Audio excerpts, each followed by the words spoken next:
where the mind is without fear and the head is held high, where knowledge is free.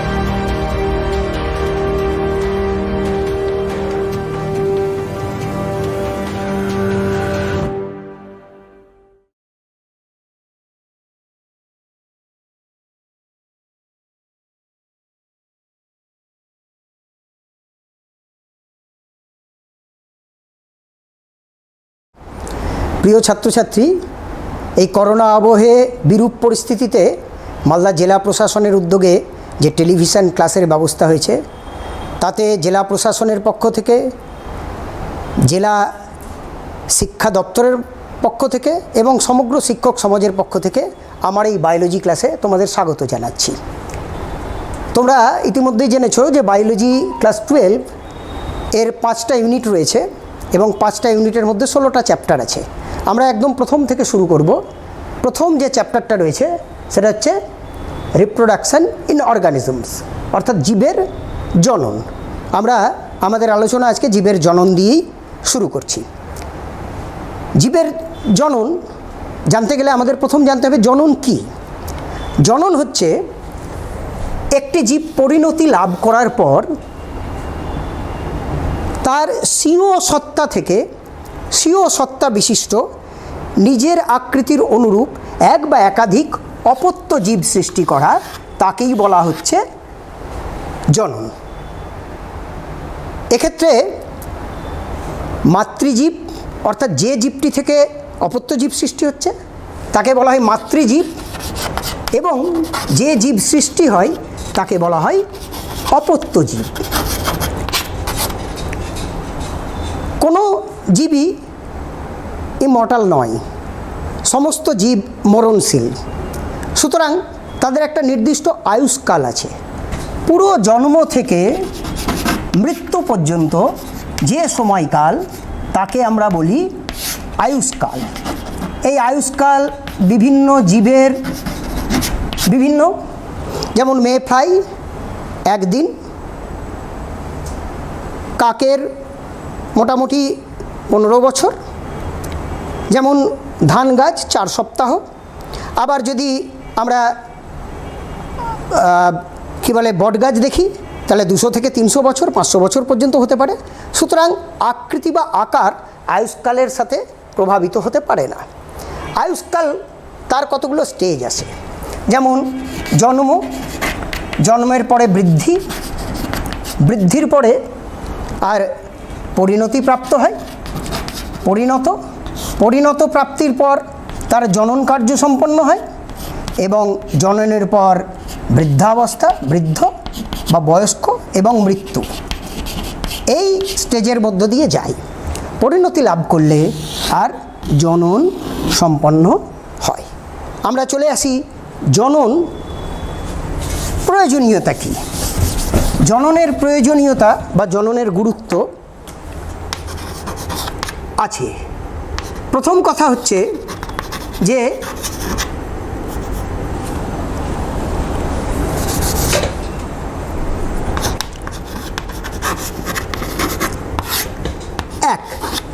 জননের মাধ্যমে জীব তার সংখ্যা বৃদ্ধি ঘটায়। 2 নম্বর, বংশের ধারা বজায় রাখে। 2 নম্বর হচ্ছে 3 নম্বর, তাদের অস্তিত্ব, প্রজাতির অস্তিত্ব টিকিয়ে রাখে। এবং 4 নম্বর সেটা হচ্ছে যে তার যে ধারাবাহিকতা, সেই ধারাবাহিকতা আর বজায় রাখে, এর সাথে সাথে নতুন জীবের বা প্রকরণ হওয়ার সম্ভাবনা আর টিকিয়ে রাখা।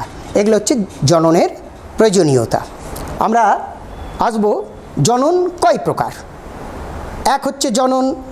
সাধারণভাবে জননকে আমরা দুইটা ভাগে ভাগ করি। এক হচ্ছে asexual reproduction,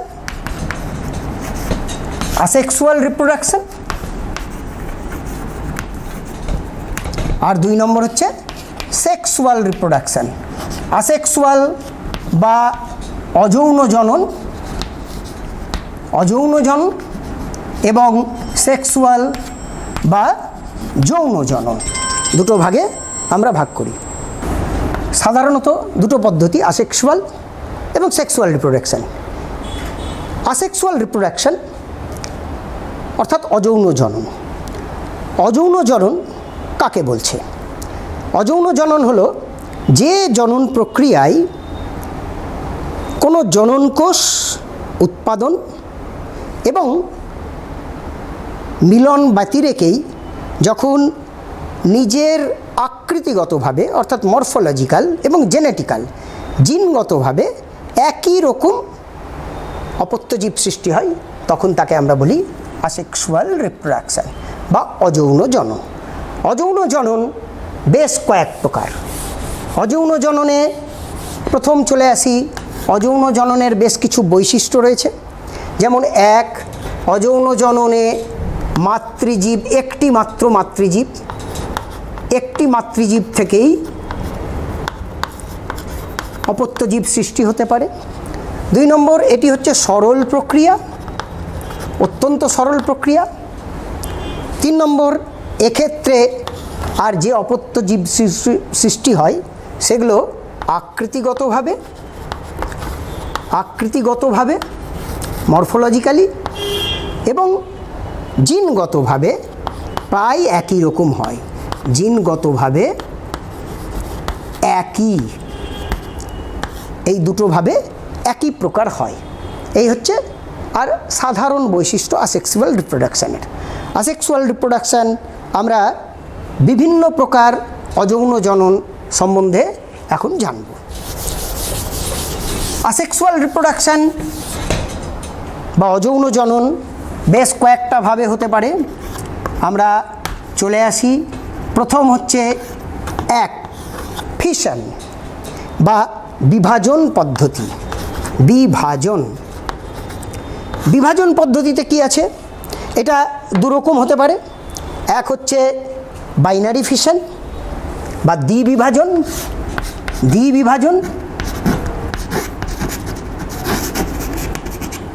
আর 2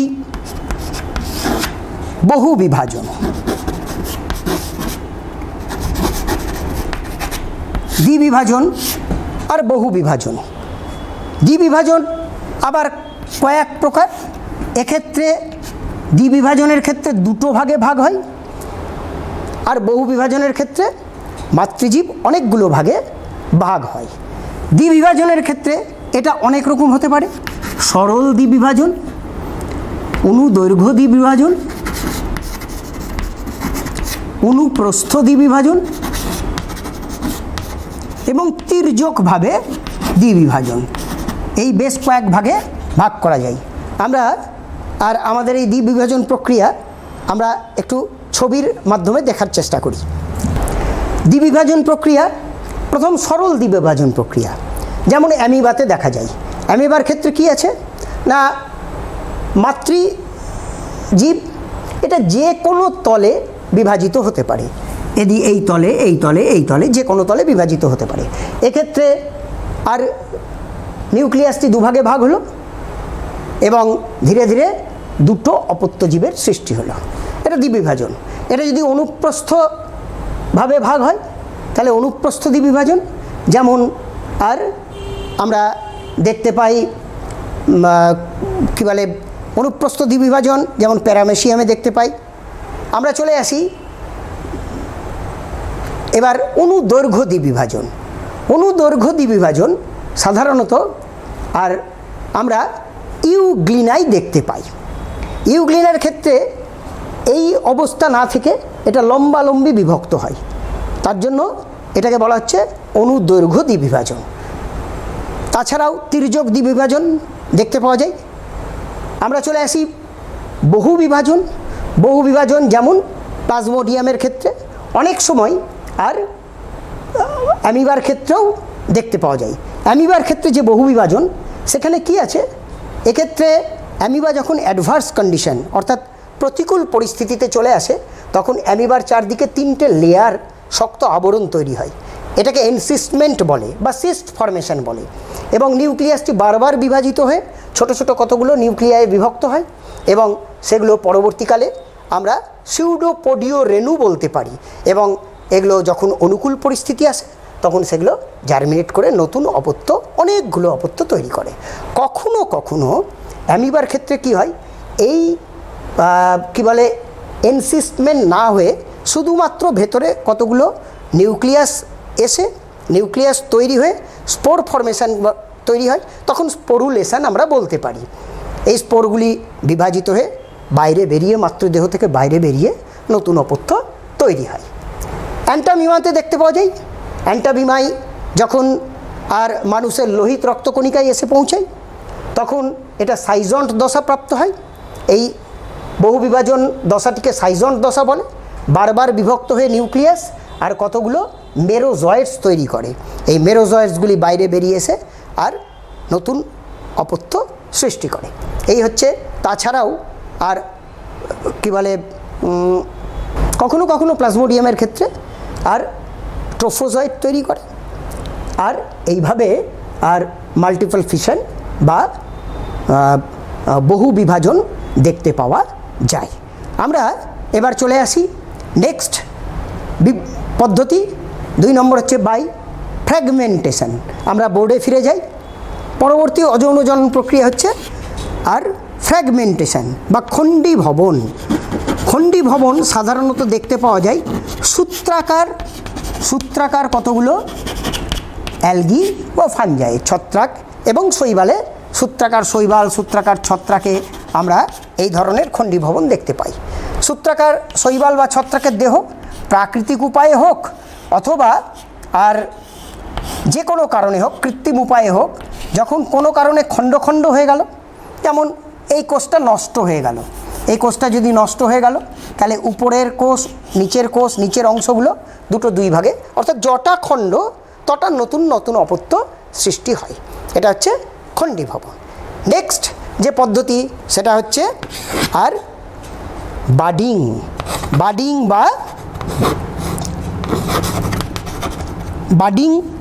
বা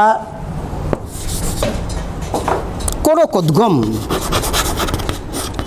এক্ষেত্রে সাধারণত কি হয়,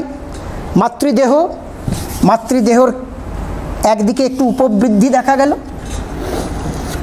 এই উপবৃদ্ধি নিউক্লিয়াসের কিছু অংশ বিভক্ত হয়ে কিছু অংশ এখানে এসে পৌঁছায়, এবং মাতৃদেহ থেকে এই কোরক বিভাজিত হয়ে বাইরে বিচ্ছিন্ন হয়ে নতুন অপত্য সৃষ্টি করে।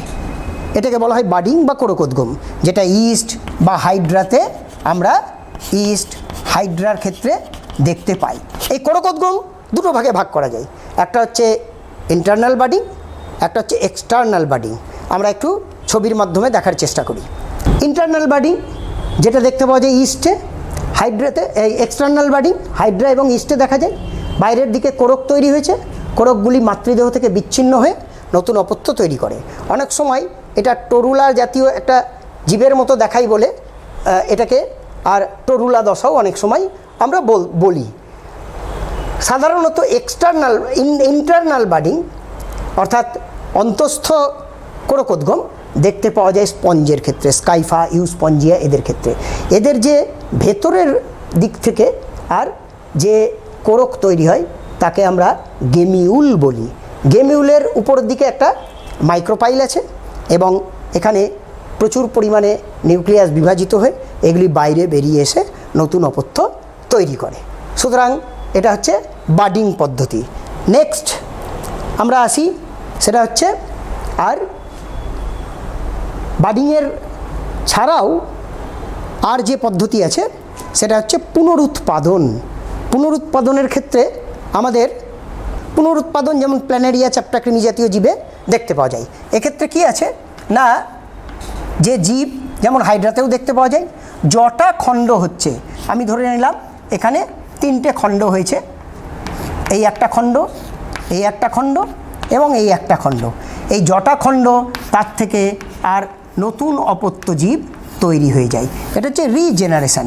রিজেনারেশনের ক্ষেত্রে আর জটা খণ্ড এরকম তৈরি হবে, সেই অংশটা পুনরায় উৎপাদিত হয়ে নতুন অপত্য তৈরি করবে। এই হচ্ছে রিজেনারেশন বা আর পুনরুৎপাদন। পরবর্তী যে অযৌন জনন প্রক্রিয়া সেটা হচ্ছে রেণু উৎপাদন বা স্পোর ফরমেশন। বিভিন্ন রকম স্পোর বা রেণু তৈরি হয়। রেণু উৎপাদন বা স্পোর। রেণু হচ্ছে অযৌন জননের একক। ছোট ছোট অযৌন জননের একককে বলা হচ্ছে রেণু। এই রেণু সাধারণত রেণুস্থলিতে তৈরি হয়। রেণুস্থলিতে তৈরি হয় রেণু। এই রেণুগুলো দুভাবে তৈরি হতে পারে। যদি মাইটোসিসের ফলে তৈরি হয় রেণু বা স্পোর, যদি মাইটোসিসের ফলে তৈরি হয় তাহলে আর মাইটোস্পোর, মাইটোস্পোর, আর যদি মিওসিসের ফলে তৈরি হয় তাহলে মিওস্পোর। সাধারণত রেণুগুলো আর যদি রেণুতে ফ্লাজেলা থাকে তাহলে এটা চলতে পারে, ওই জন্য এগুলোকে বলি আমরা জুস্পোর বা চলরেণু। আর যে রেণুগুলো চলতে পারে না তাকে বলা হয় অ্যাপ্লানোস্পোর বা অচল রেণু। সাধারণত অচল রেণুগুলো অনেক রকম হতে পারে, যেমন বিভিন্ন রকম অ্যাপ্লানোস্পোরের মধ্যে কনিডিয়া, কনিডিয়া দেখতে পাওয়া যায় পেনিসিলিয়ামে। এক্ষেত্রে কি আছে না, দেহের কনিডিও ফোর, কতগুলো কনিডিও ফোর থাকে, সেই কনিডিও ফোরের যেগুলো উপরে ছোট ছোট ছোট ছোট গোলাকার কতগুলো রেণু তৈরি হয়, এই রেণুগুলো জার্মিনেট করে নতুন অপত্য তৈরি করে। এটা হচ্ছে পেনিসিলিয়ামের ক্ষেত্রে কনিডিও ফোর দেখতে পাওয়া যায়। 2 নম্বর হচ্ছে ওইডিয়া। ওইডিয়া এগুলো দেখা যায় সাধারণত আর ছত্রাকের ক্ষেত্রে এই কী বলে অনুসূত্রর উপরের দিক থেকে কতগুলো আর রেণু এরকম কাটতে কাটতে বেরিয়ে আসে এবং এগুলো নতুন করে জার্মিনেট করে নতুন অপত্য তৈরি করে। ওনিডিয়া, ওইডিয়া। এছাড়াও আর ক্ল্যামাইডোস্পোর। ক্ল্যামাইডোস্পোর হচ্ছে কখনো কখনো মিউকর বা রাইজোপাসের অনুসূত্রর মাঝে আর কতগুলো কালো কতগুলো অংশ তৈরি হয়, যেখানে কতগুলো আর ক্ল্যামাইডোস্পোর উৎপন্ন হয়। এই ক্ল্যামাইডোস্পোর বাইরে বেরিয়ে এসে জার্মিনেট করে নতুন অপত্য তৈরি করে। রেণুর মাধ্যমে অতি দ্রুত আর প্রচুর সংখ্যক অপত্য তৈরি করা হয়। সাধারণত স্পোরাঞ্জিওস্পোর বা রেণুস্থলী একটা মিউকর, রাইজোপাস ইত্যাদির ক্ষেত্রে রেণুস্থলী ধরের উপরে একটা থলি তৈরি হয়, এটা হচ্ছে স্পোরাঞ্জিও ফোর, স্পোরাঞ্জিও ফোর, আর তার উপর স্পোরাঞ্জিয়াম। আর এই স্পোরাঞ্জিয়ামে অসংখ্য ছোট ছোট স্পোর তৈরি হয়।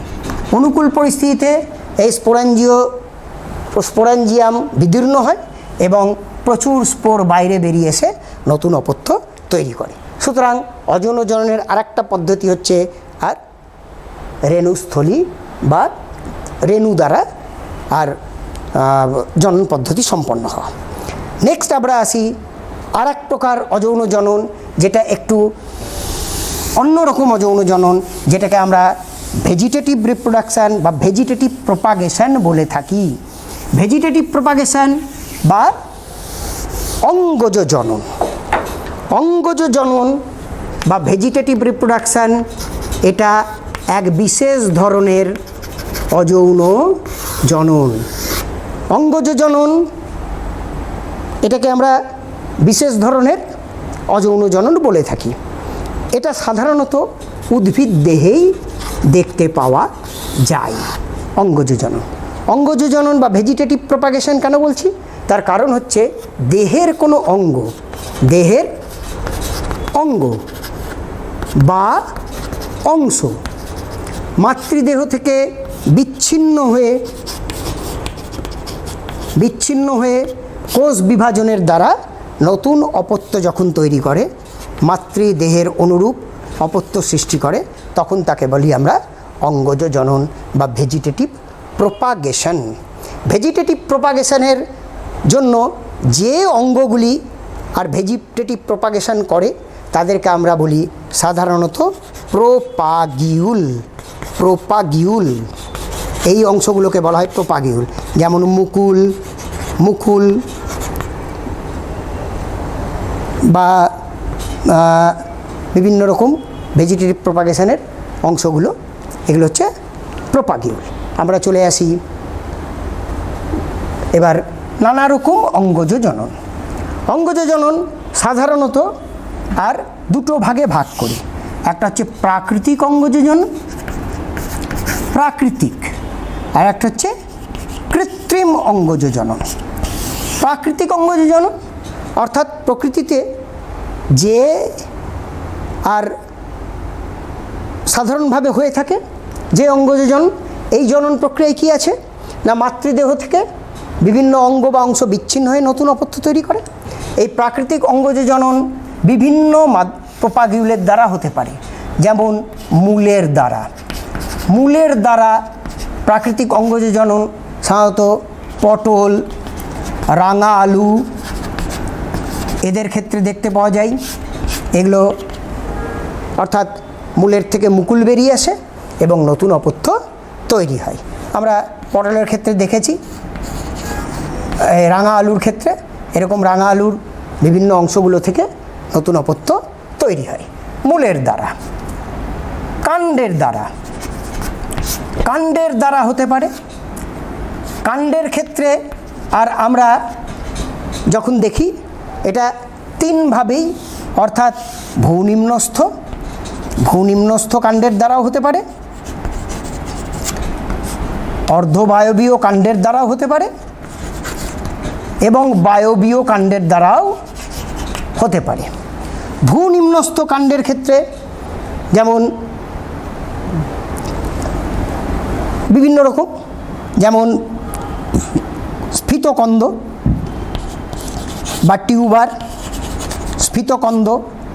আলুর ক্ষেত্রে যেটা দেখতে পাই, আলুর যে চোখ, প্রতিটা থেকে নতুন মুকুল বেরিয়ে এসে নতুন অপত্য তৈরি করে। স্ফীতকন্দ বা ওলের ক্ষেত্রে গুড়িকন্দ, গুড়িকন্দ আমরা দেখেছি। ওলের ক্ষেত্রে যে মুখীগুলো, এগুলো নতুন অপত্য খসে নতুন অপত্য তৈরি করে। অথবা গ্রন্থিকাণ্ড, আদার ক্ষেত্রে গ্রন্থিকাণ্ড দেখতে পারি। গ্রন্থিকাণ্ড যেমন আদা, আদার ক্ষেত্রে আমরা দেখতে পাই যে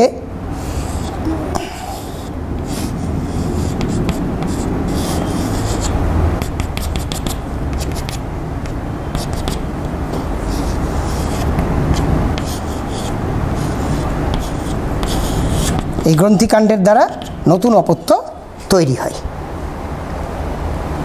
স্ফীতকন্দ, গুড়িকন্দ, গ্রন্থিকন্দ এবং কন্দ, কন্দের দ্বারাও আর ভূনিম্নস্থ কাণ্ডের ক্ষেত্রে নতুন অপত্য তৈরি হতে পারে। অর্ধবায়বীয় কাণ্ডের ক্ষেত্রে আমরা যদি দেখি তাহলে দেখব যে ধাবক, ঊর্ধ্বধাবক, যেমন আমরুল, শুষ্নি ইত্যাদিতে ধাবক, ঊর্ধ্বধাবক দেখতে পাওয়া যায় চন্দ্রমল্লিকায়। ধাবক, ঊর্ধ্বধাবক, ঊর্ধ্বধাবক বা সাকার যেটা দেখতে পাওয়া যায় চন্দ্রমল্লিকায়। 3 নম্বর হচ্ছে স্টোলন বা বক্রধাবক। বক্রধাবকের ক্ষেত্রে আর যেমন মেন্থা, স্ট্রবেরি, এরকম অফসেট বা খর্বধাবক। খর্বধাবক দেখতে পাওয়া যায়, খর্বধাবক যেমন কচুরি পানা, কচুরি পানা। আমরা একটু দেখার চেষ্টা করি, আমরা এবার আর স্লাইডের মাধ্যমে দেখার চেষ্টা করি। ভেজিটেটিভ প্রপাগেশন, এই যে যেমন এখানে আলুর স্ফীতকন্দ, স্ফীতকন্দ থেকে এই মুখী বা চোখ থেকে কতগুলো মুকুল বেরিয়েছে, এগুলো খসে পড়ে নতুন অপত্য তৈরি করে। তেমনি আর অফসেট, এই অফসেট থেকে আর কি আছে না খর্বধাবক, যেটা ছোট্ট অংশ দুটো কাণ্ডের মাঝখানে, আর সেই অংশটা বিচ্ছিন্ন হয়ে গিয়ে নতুন অপত্য তৈরি করে। তাছাড়া পাতার ক্ষেত্রে আমরা দেখতে পাই। এই হচ্ছে আর ভেজিটেটিভ প্রপাগেশনের কতগুলো পদ্ধতি।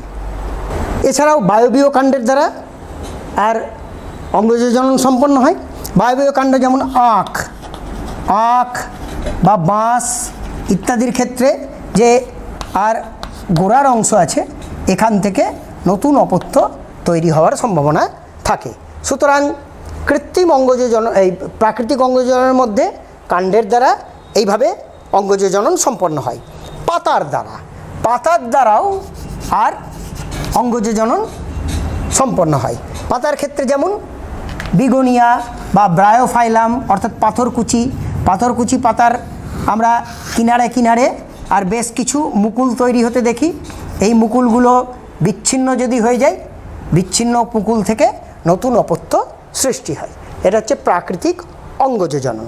আমরা চলে আসবো এবার কৃত্রিম অঙ্গজ জনন। এবার আসি আমরা কৃত্রিম অঙ্গজ জননে। কৃত্রিম অঙ্গজ জনন বেশ কয়েক প্রকার। যেমন কৃত্রিম অঙ্গজ জনন অর্থাৎ কলম তৈরি, আমরা যে বিভিন্ন রকম কলম তৈরি করি এগুলোকেই সাধারণত কৃত্রিম অঙ্গজ জনন বলে। কৃত্রিম অঙ্গজ জনন এটা যেমন শাখা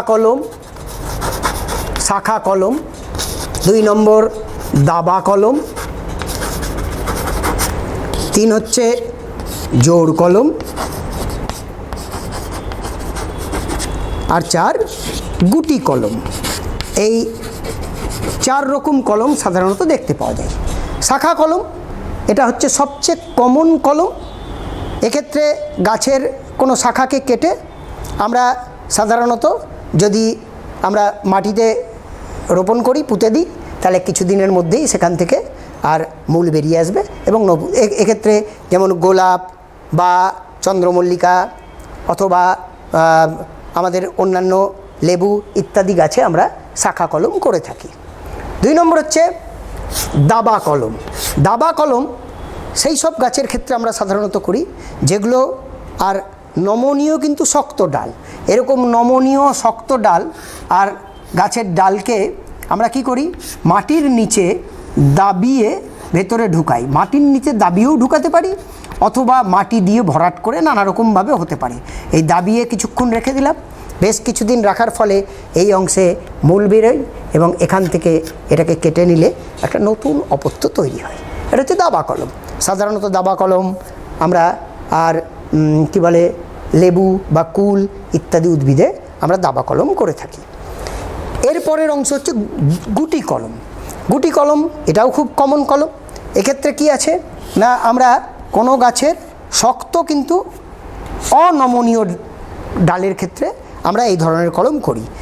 একটা নির্দিষ্ট অংশে গাছের একটা নির্দিষ্ট ডাল আমরা কি করি না, তাকে আর চেঁচে নেওয়ার ফলে সেই অংশটা ছাল চেঁচে নেওয়ার ফলে আর যে ক্ষত সৃষ্টি হলো সেই ক্ষতর উপর আমরা আর মাটি, খড়, গোবর ইত্যাদির প্রলেপ লাগিয়ে দিই এবং প্রলেপ লাগিয়ে এটাকে আর এমন ব্যবস্থা করি যাতে এটা সব সময় সিক্ত থাকতে পারে, অর্থাৎ জলের ব্যবস্থা করি।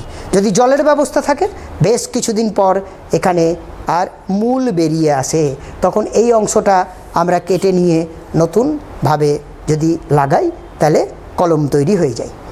জোড় কলম সবচেয়ে উন্নত কলম হচ্ছে জোড় কলম বা গ্রাফটিং। এটা বহুল প্রচলিত। আমাদের সাধারণত আম গাছের ক্ষেত্রে আমাদের মালদা জেলায় এই জোড় কলমটাই বেশিরভাগ ব্যবহার করা হয়।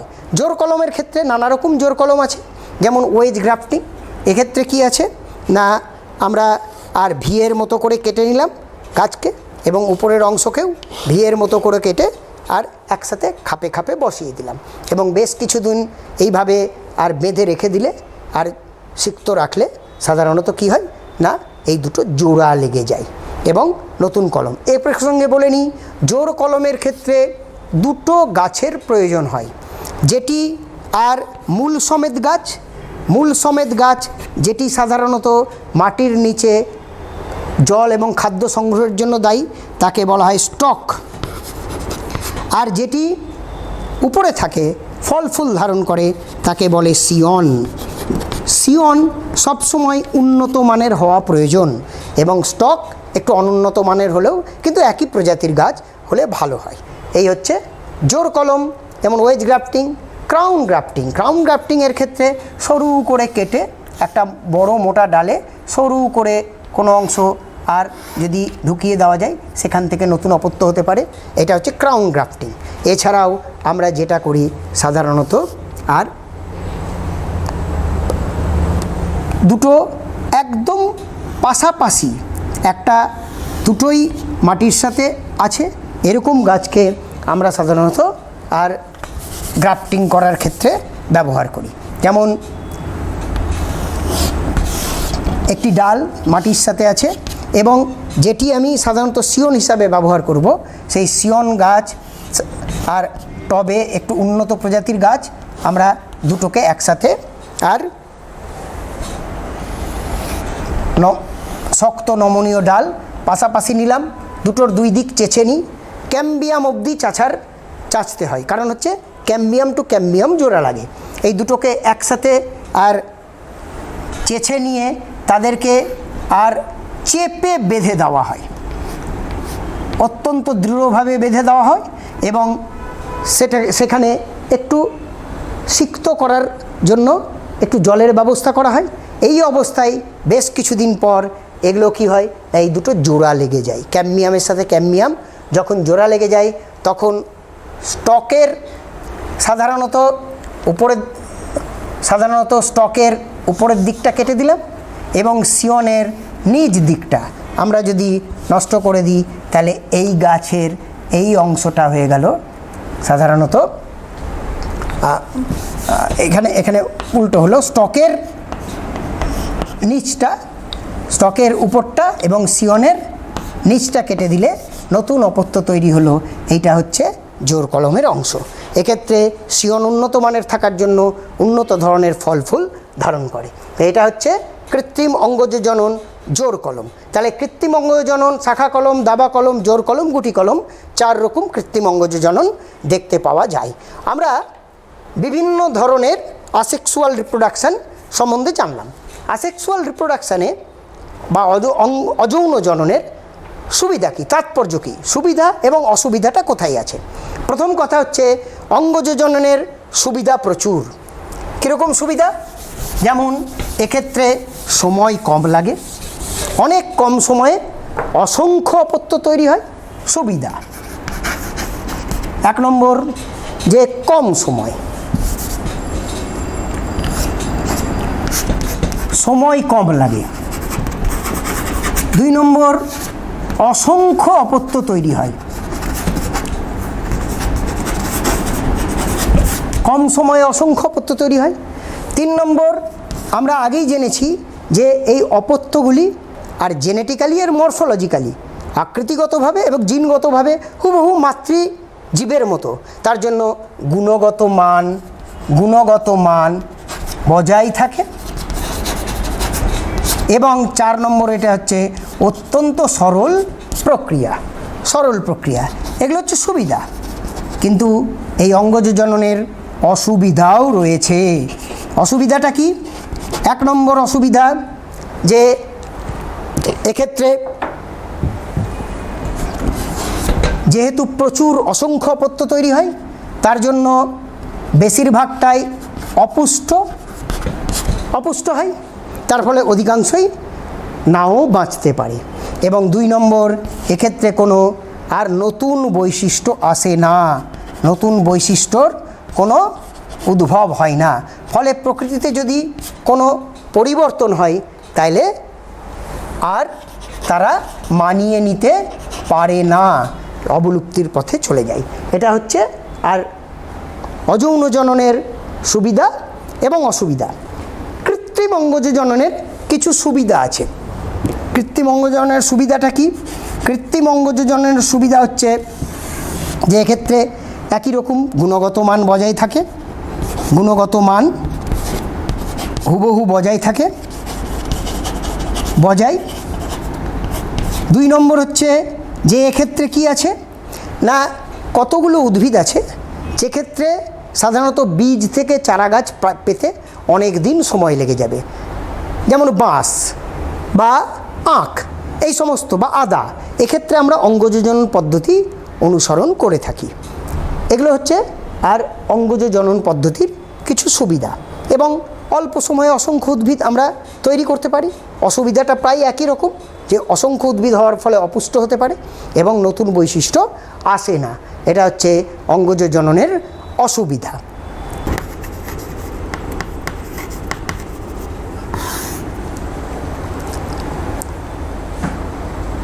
এবার আমরা আসি দ্বিতীয় জনন, সেটা হচ্ছে সেক্সুয়াল রিপ্রোডাকশান বা যৌন জনন। যৌন জনন সাধারণত যৌন জননের ক্ষেত্রে দুটি জীবের প্রয়োজন পড়ে, দুটি মাতৃজীবের প্রয়োজন পড়ে। একটা প্যারেন্টাল জীব প্রয়োজন হয়, এক হচ্ছে মেল প্যারেন্ট আর একটা হচ্ছে ফিমেল প্যারেন্ট। কাকে বলছে যৌন জনন? যে প্রক্রিয়ায় দুটি জনন কোষ মিলিত হয়ে আর অপত্য সৃষ্টি করে, তখন তাকে বলা হয় যৌন জনন।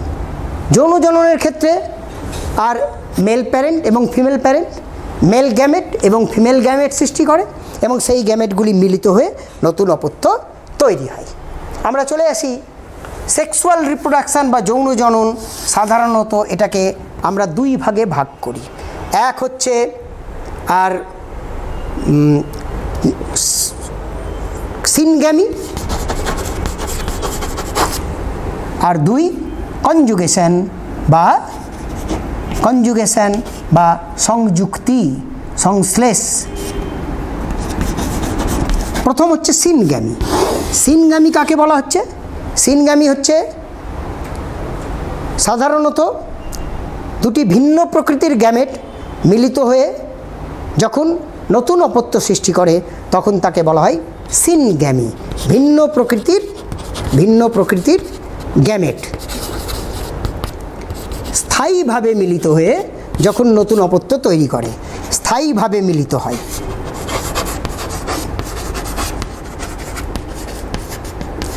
তখন তাকে আমরা বলি সিনগ্যামি। সিনগ্যামিকে আমরা তিনটে ভাগে ভাগ করি। এক হচ্ছে আইসোগ্যামি,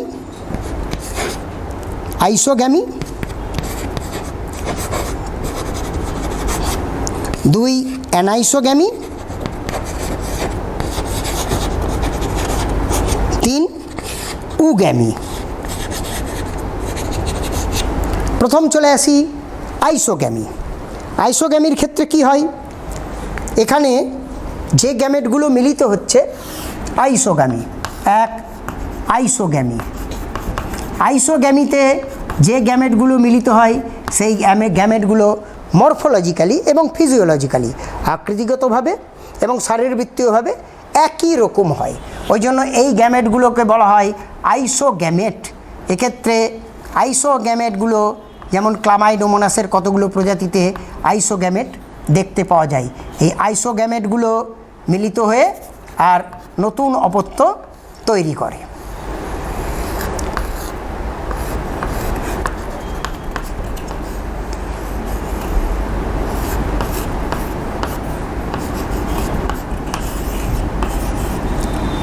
হ্যাপ্লয়েড গ্যামেটগুলি মিলিত হয়ে যে ডিপ্লয়েড কোষটি তৈরি করে তাকে বলে জাইগোট। এটাকে বলা হয় জাইগোট। আইসোগ্যামি অর্থাৎ আইসো মানে একই রকম দুটি গ্যামেট মিলিত হয়ে যখন আর নতুন অপত্য তৈরি করে, তখন তাকে আমরা বলি আইসোগ্যামি। দুই নম্বর হচ্ছে অ্যানাইসোগ্যামি। এক্ষেত্রে গ্যামেটগুলো মরফোলজিক্যালি এক হলেও ফিজিওলজিক্যালি একটু ভিন্ন রকম, অর্থাৎ আয়তন এবং চলন ক্ষমতা এদের একটু আলাদা হয়। অর্থাৎ এক্ষেত্রে আর গ্যামেটগুলি একটু আলাদা হয়।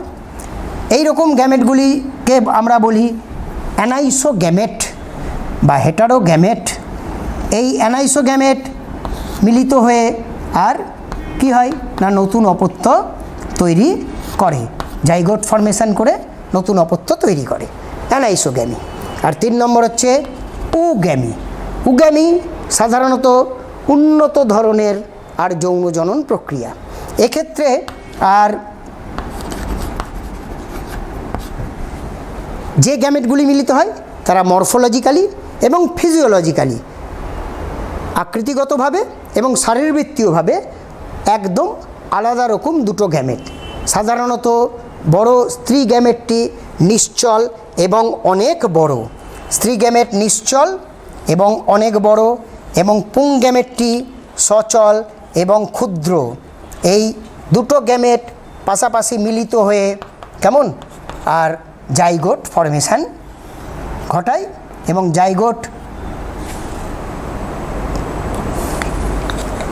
জাইগোট থেকে নতুন অপত্য সৃষ্টি হয়।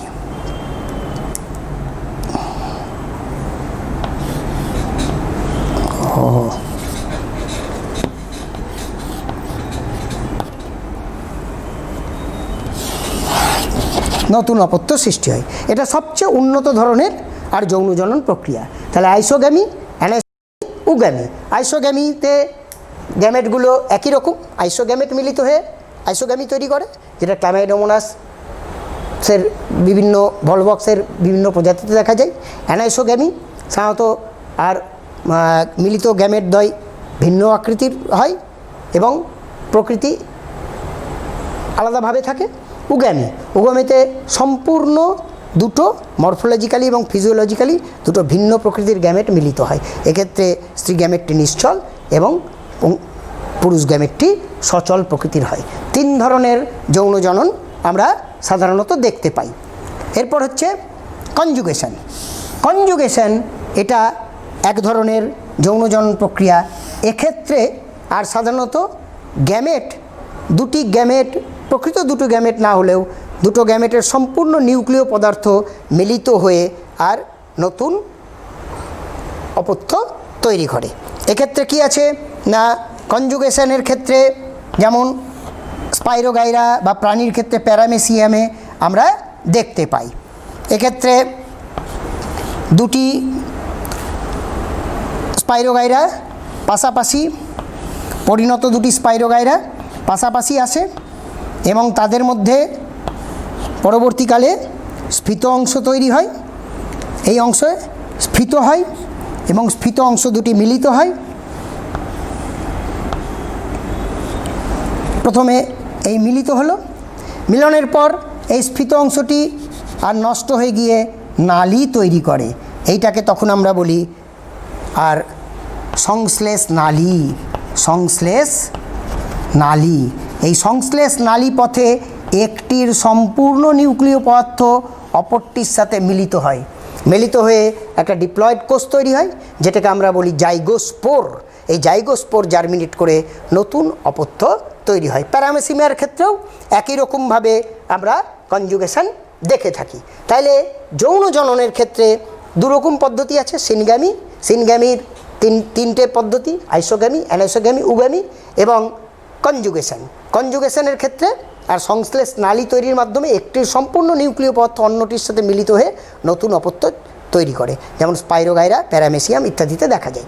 কনজুগেশন একটু সরল প্রক্রিয়া আর সিনগ্যামি একটু জটিল প্রক্রিয়া। তার মধ্যে সবচেয়ে উন্নত প্রক্রিয়া হচ্ছে উগ্যামি, যেটা সমস্ত উন্নত উদ্ভিদ এবং প্রাণীতে দেখতে পাওয়া যায়। যৌন জননের সুবিধা কোথায়? যৌন জনন এর সুবিধা প্রচুর। 1 নম্বর, এক্ষেত্রে কি আছে না, দুটি ভিন্ন গ্যামেট, মেল গ্যামেট এবং ফিমেল গ্যামেট মিলিত হচ্ছে, যার ফলে দুটো নতুন বৈশিষ্ট্য মিলিত হচ্ছে, ফলে নতুন বৈশিষ্ট্যযুক্ত অপত্য তৈরি হওয়ার একটা আর প্রবাবিলিটি থাকে। 2 নম্বর হচ্ছে যে যখনই নতুন বৈশিষ্ট্য আসে সেটা হচ্ছে আর প্রকরণ সৃষ্টি করার সম্ভাবনা থাকে, ফলে পৃথিবীতে নতুন নতুন প্রজাতির উৎপত্তি হওয়ার সম্ভাবনা থাকে। নতুন বৈশিষ্ট্য আসার ফলে আর জীব কী করে, মানিয়ে নিতে, পরিবর্তিত পরিস্থিতিতে মানিয়ে নিতে সক্ষম হয়। এটা যেমন আছে তেমনি এটা একটু বড় পদ্ধতি এবং কম সংখ্যক অপত্য, তাই বেশিরভাগ অপত্য হৃষ্টপুষ্ট হয়। কিন্তু এই যৌন জনন পদ্ধতির কিছু অসুবিধাও আছে। অসুবিধা কি না, 1 নম্বর, এই যৌন জনন পদ্ধতিতে এটা হচ্ছে সময় সাপেক্ষ, বেশি সময় লাগে।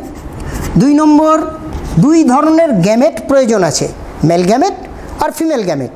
এই গ্যামেটগুলো শুধু তৈরি হলেই হবে না, গ্যামেটগুলো মিলিত হতে হবে এবং মিলন পদ্ধতি অত্যন্ত জটিল, যার ফলে গ্যামেটের অপচয় হওয়ার সম্ভাবনা আছে। গ্যামেট অপচয় হয়, অপচয়। এবং 3 নম্বর হচ্ছে যে এক্ষেত্রে কি আছে না, বিশুদ্ধতা বজায় থাকে না। যেহেতু দুটো আলাদা আলাদা বৈশিষ্ট্য মিশছে, তাই বিশুদ্ধতা নষ্ট হয়, জীবের বিশুদ্ধতা আর নষ্ট হয়। এগুলো হচ্ছে কতগুলো অসুবিধা। তাহলে প্রত্যেকটা জনন প্রক্রিয়ারই কিছু সুবিধাও আছে, কিছু অসুবিধাও রয়েছে। এই হচ্ছে যৌন জনন পদ্ধতি। কেমন? অঙ্গজ জনন, অযৌন জনন। যৌন জনন ছাড়া আর এক ধরনের জনন আছে, সেটা হচ্ছে পার্থেনোজেনেসিস বা অপুংজনি। অপুংজনি এটা হচ্ছে আর এক ধরনের জনন, যেক্ষেত্রে কিনা আর অনিষিক্ত ডিম্বাণু বা অনিষিক্ত জননকোষ, অনিষিক্ত জননকোষ সরাসরি আর অপত্যে পরিণত হয়, অপত্যে পরিণত হয়। এটা হচ্ছে অপুংজনি। এটা প্রাকৃতিক হতে পারে, কৃত্রিম হতে পারে। হ্যাপ্লয়েড অপুংজনি হতে পারে, ডিপ্লয়েড অপুংজনি হতে পারে। হ্যাপ্লয়েড অপুংজনি দেখতে পাওয়া যায় যেমন আর মৌমাছি, বোলতা ইত্যাদিতে হ্যাপ্লয়েড অপুংজনি দেখতে পাওয়া যায়। আর ডিপ্লয়েড অর্থাৎ হ্যাপ্লয়েড অনিষিক্ত জননকোষ থেকে ডাইরেক্ট অপত্যজীব তৈরি হয়। আর ডিপ্লয়েড অপুংজনি সাধারণত ডাফনিয়াতে দেখতে পাওয়া যায়, ডিপ্লয়েড অপুংজনি ডাফনিয়া। এদের ক্ষেত্রে আর ডিপ্লয়েড জননকোষটি সরাসরি অপত্যে পরিণত হয়। সুতরাং আমরা জীবের যে জনন, সেই জনন পদ্ধতি সম্বন্ধে আজকে জানলাম, যে জনন পদ্ধতির আর সাধারণ ফিচার্সগুলো আমরা আজকে অবহিত হলাম। এর পরবর্তী চ্যাপ্টারগুলোতে আর বিভিন্ন জীবের জনন আর স্পেসিফিক্যালি দেওয়া আছে। আমি পীযূষকান্তি সাহা, এনায়েতপুর উচ্চ বিদ্যালয়ের বায়োলজি শিক্ষক, তোমাদের আজকে প্রথম ইউনিটের প্রথম চ্যাপ্টার রিপ্রোডাকশান ইন অর্গানিজম এই সম্বন্ধে কিছু আর আলোচনা করলাম।